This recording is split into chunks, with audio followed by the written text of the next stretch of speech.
Yeah, if you got an eighth grade, you had a master's degree. Anybody got the eighth grade, they were very, very intelligent people. You didn't get there very easy those days. Today, you can just pass the teacher likes you, you pass it. But those days, you had to really learn. And you did learn. They didn't let you get quiet. The teachers could take you outside and take care of you. They aren't allowed to do that. Nah, yeah, I'm fighting for that to come back. Think about it every once in a while. Yeah. I wanted to follow up. Are there, one of the questions I've come at, selfishly want to hear answers to is, is there evidence of the CCC or the New Deal, any of the works programs still in the Pewaukee area or in Waukesha County? Jack knows about that. Okay. Okay. This won't take long. Actually, we lived with our property on East Wisconsin Avenue, and it went back to the river, to the center of the river. And my father got a couple of horses and put them downstairs in the bottom of the barn that he had converted into a business place. And actually, a works progress administration comes into this because they came to Pewaukee and they widened the river. They took a lot of the silt out of the river. They put some banks along the edge of the river in just a few places. And all of this was apparently through the efforts of the government, which provided the funds and the help. And our river is so far superior to what it was, because to finish the story, the property my father had went right back to the river, as I mentioned. But as you got back further, it was cattails, it was wet, and what have you.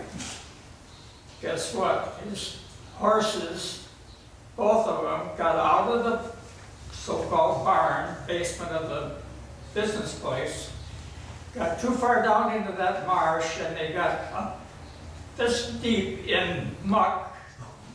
That's before Works Progress did their work. And we thought, how the heck are they going to get the horses out of there?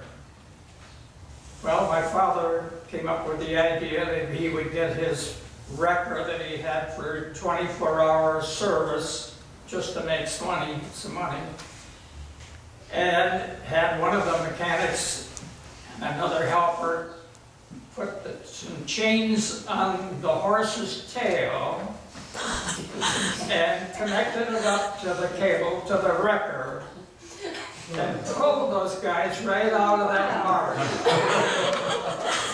But so it looks a little better today. So they got a lot of Where did they get the horse or the horses? That's how you get the horse's tail. That's a tall tale.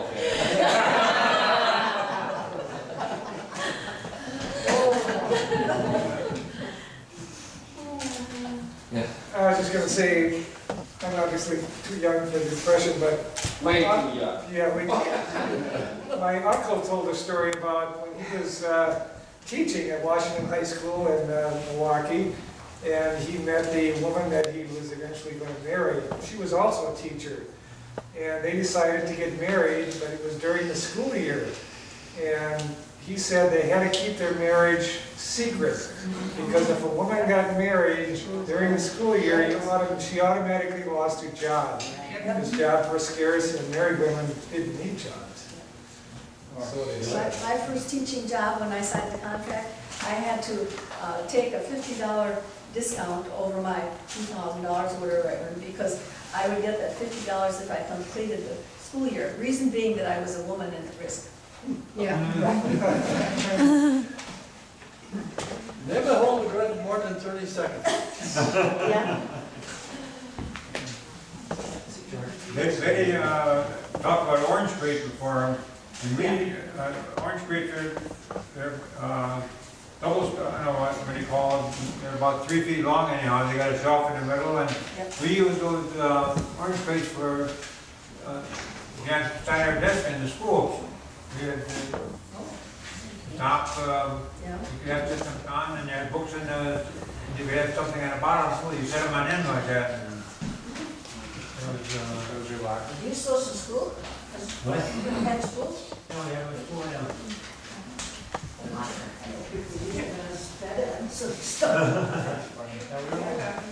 She spoke of the winter of 35 and 36, it was a rough winter. I went with my dad's mom down to my grandpa's farm that year in the middle of the winter, and probably in January.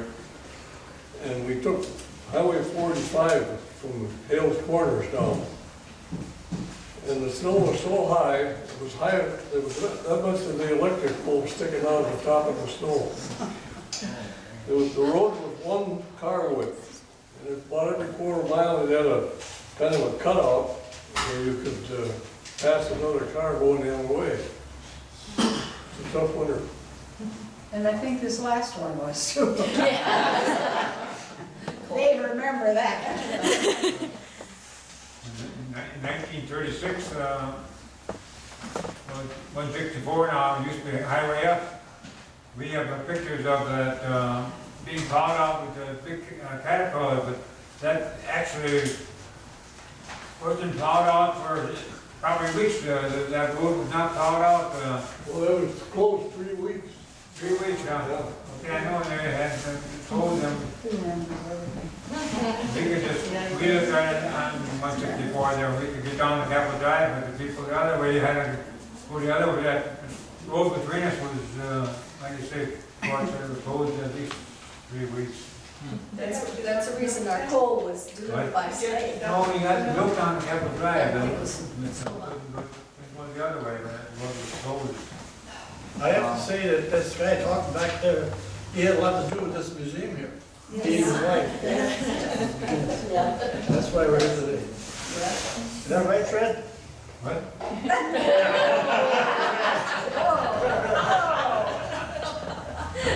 Laugh a little bit, that's the rest of you. Did you guys have any additional questions you guys wanted to ask tonight? They're stunning. They can turn on their electronics. How did the family structure change? Like, did you take on any like new responsibilities in the household or anything?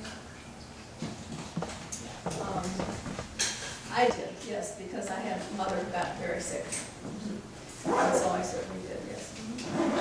Well, I might say one more thing before I keep my mouth shut. You people are gonna see a great deal happen to you in the next 5 years. There's things happening today, be very watchful of, all around the world. Don't just read one article, read the back of the article. There's a lot of information, the stories coming out, over in Russia and over in China like that. And if I'm still alive, I'll ask you the same question. Yes. Going back to family structure, everybody moved in with everybody else during the Depression. Yes. I was born at the end of the Depression, but there's a lot of family stories that I did hear.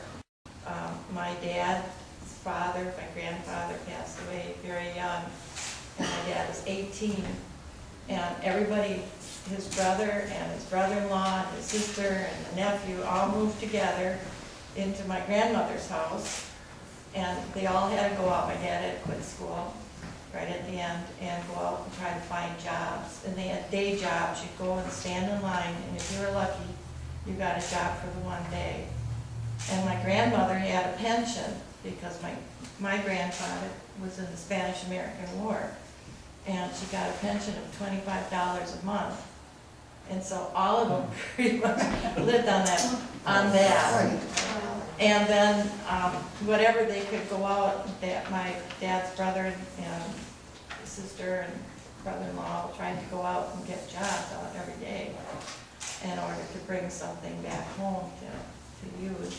And eventually she lost the house, and by that time I think the Depression was getting over. But my other grandfather lost his business. They all lost their businesses too. My My one grandfather was a mason, and my other grandfather owned a stationery business store. And it was tough times, but with everybody pulling everything together as best you could, you know, it worked. May I ask one more question? I want to say this. Ladies, I want to say something to you. I want you ladies to have a lady president of the United States. Please do that. Get together and put a woman in the presidency. I know everybody thinks crazy, but you think about it. All the girls are very, very intelligent. You've got a lot going for you. Please, let that elect a woman president, okay? Okay. I'll give you all a big hug if you do that.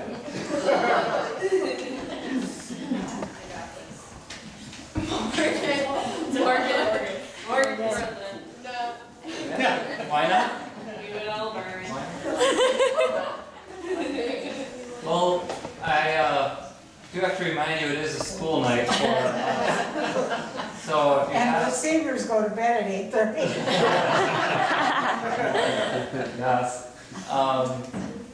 So if there's any last thoughts or questions, this is a good time to ask. And to take food, we brought snacks. Please. Lots of snacks with, and lemonade and coffee was brewed by Smells good. back there too, so take snacks with you. This was very nice. Yeah. Thank you very much.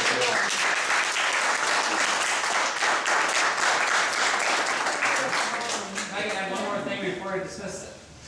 Part of the reason, two things I wanted to mention in the introduction that I didn't, but I want to mention now before I leave, is we wanted to have a night where we shared history, because I greatly value history, and I know these guys do, but we are also kind of making history, so that's why we were taping and taking pictures so that we can have record of this. So we were kind of doing two things. And the other thing I'm passionate about is that we stop having this such a separation of generations, and that it's great for my students to have conversations with people that are a little bit different than their demographic. And we need to do more of that in our society. And so I want to thank you for sharing your stories selfishly, because that's something I can't do for my students, is put them in this environment without you guys doing this. So I really appreciate You that. know, if I could say one thing to the students, ask your parents, your grandparents now.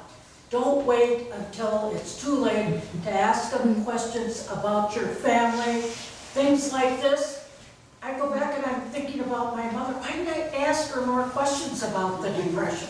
But I think we wait too long to ask those questions. So don't hesitate to ask your parents. Even if you make little notes, that's where I start. Make little notes, but it's important to do it now. So it's too late.